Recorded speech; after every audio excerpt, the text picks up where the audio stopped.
Selamat mendengarkan podcast ini.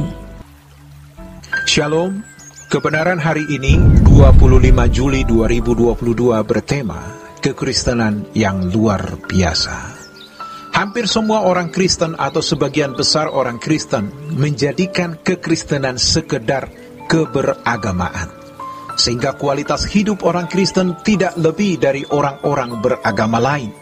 Dan itu menyedihkan hati Tuhan. Ada dua peristiwa besar di dalam sejarah gereja.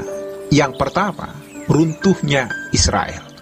Mereka adalah umat pilihan, tetapi mereka menempati negerinya tidak lebih 700 sampai 1000 tahun. Tahun 586 sebelum Masehi, Israel Selatan ditaklukkan oleh Babel. Dan sejak itu mereka tidak pernah punya tanah yang mereka kuasai sendiri. Negeri mereka jatuh ke tangan Babel, Media Persia, Mesir jatuh ke tangan Yunani. Ketika Alexander the Great menguasai Palestina, lalu jatuh ke tangan Roma. Dan yang paling mengerikan dalam sejarah bangsa Israel adalah pada tahun 70 Yerusalem diruntuhkan. Bukan hanya itu, Bait Allah juga diruntuhkan. Orang-orang Roma memiliki mitos bahwa di landasan atau pondasi Bait Allah ada lempengan emas yang disimpan, sehingga mereka menggalinya. Sejak itu, mereka tidak memiliki tanah air sampai tahun 1948, selama 2500 tahun. Mereka terbuang dan terlunta-lunta. Allah merelakan kemuliaannya dijatuhkan. Itu peristiwa yang pertama yang membuat miris.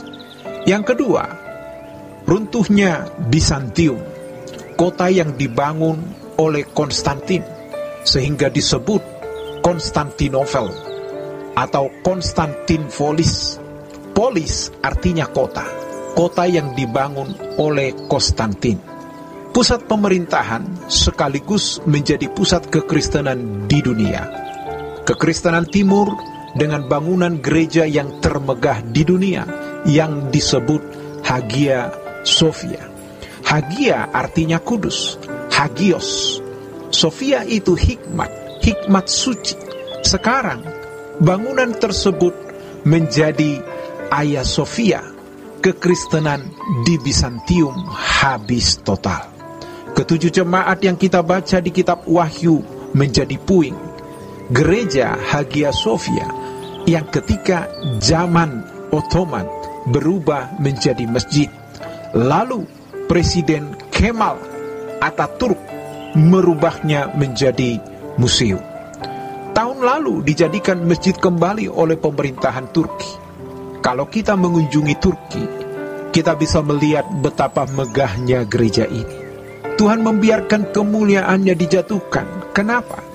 Sebab percuma punya umat pilihan, tapi tidak dengar-dengaran, sehingga Tuhan membuang mereka. Orang-orang Kristen yang bisa menguasai pemerintahan Roma, tetapi menjadikan kekristenan sekedar agama, diruntuhkan. Sisi ini tidak pernah diperhatikan dengan serius. Orang sering melihat wajah Tuhan hanya satu aspek, tapi tidak melihat aspek-aspek yang lain, sehingga tidak mengenal Allah secara utuh. Allah itu absolut, Allah itu mutlak. Allah bukanlah Allah yang bisa kompromi. Dia Allah yang tidak bisa kompromi dan tidak mengizinkan umatnya kompromi dengan dunia atau konformistis atau menyesuaikan. Allah tegas berkata di dalam firman Tuhan, "Keluarlah kamu dari mereka dan pisahkanlah dirimu dari mereka," firman Tuhan, "dan janganlah menjamah apa yang najis. Maka aku akan menerima kamu, dan aku akan menjadi bapamu, dan kamu akan menjadi anak-anakku laki-laki, dan anak-anakku perempuan. Demikianlah firman Tuhan yang Maha Kuasa." 2 Korintus pasal yang ke-6, ayat 17-18. Kita melihat kenyataan. Tuhan seakan-akan tidak terganggu dengan perilaku kita yang sembarangan.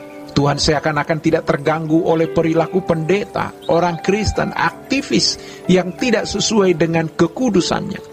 Seakan-akan Allah diam. Ini bahaya sekali. Jangan sampai kita mengalami seperti yang dialami bangsa Israel, atau seperti yang dialami orang-orang Kristen di abad ketiga, keempat, kelima, yang mengalami degradasi.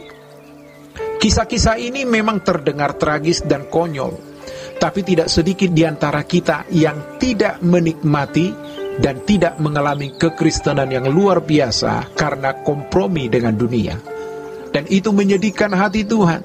Lebih tepatnya memuakkan.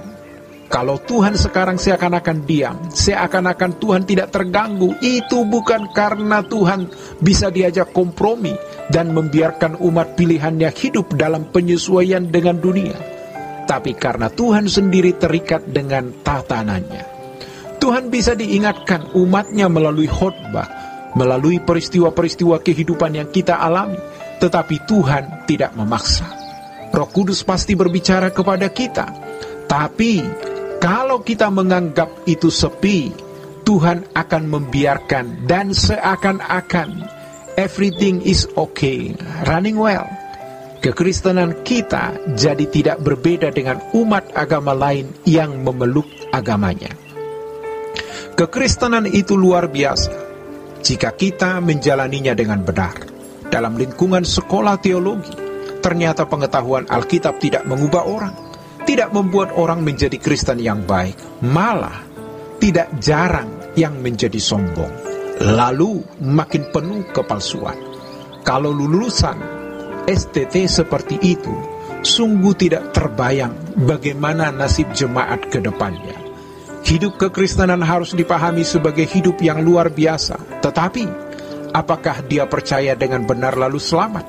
Ataukah jadi orang Kristen yang akhirnya dibuang oleh Tuhan? Itu tergantung individu. Demikianlah kebenaran hari ini. Tuhan Yesus memberkati. Sola Gracia.